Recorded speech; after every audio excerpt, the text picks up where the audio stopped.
تمہارا زندگی کا سارا جینا اور حتیٰ کہ تمہارا مرنا یہ سب اللہ کی خاطر ہونا چاہیے۔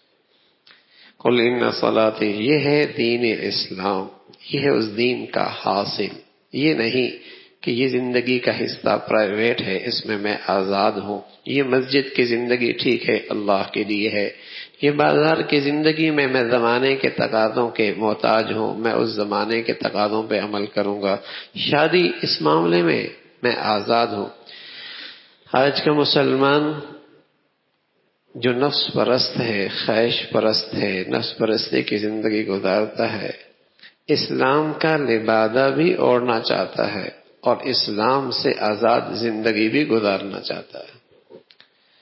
کفر کے ماحول میں تو یوں کہا جاتا ہے نا، یوں کہا جاتا ہے کہ دین میں اسلام میں بڑی سختیاں ہیں، بڑی پابندیاں ہیں، اور اسلام دنیا میں ترقی کے راستے میں رکاوٹ ہے۔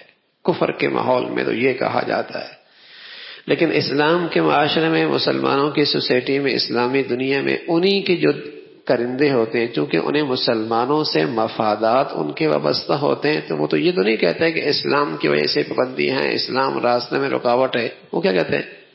علماء راستے میں رکاوٹ ہے، یہ دیندار طبقہ اسلام کے راستے میں رکاوٹ ہے، یہ مدارس دین کے راستے میں، دنیا کی ترقی میں رکاوٹ ہے، چونکہ ان کے مفادات ہوتے ہیں مسلمانوں سے، تو اسلام کا نام بھی نہیں چھوڑتے، لیکن انہیں دل سے اسلام کی زندگی پسند بھی کوئی نہیں، اسلام سے آزاد بھی رہنا چاہتے ہیں اور اسلام کا نام بھی رکھنا چاہتے ہیں، اس لیے کہ ان کے مفادات مسلمان سوسائٹی سے وابستہ ہوتے ہیں۔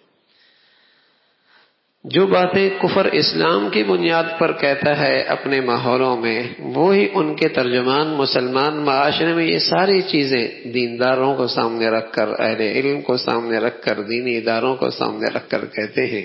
اسلام کا نام بھی رکھتے ہیں، لیکن اسلام کی کسی چیز کو قبول کرنے کے لیے بھی تیار کوئی نہیں۔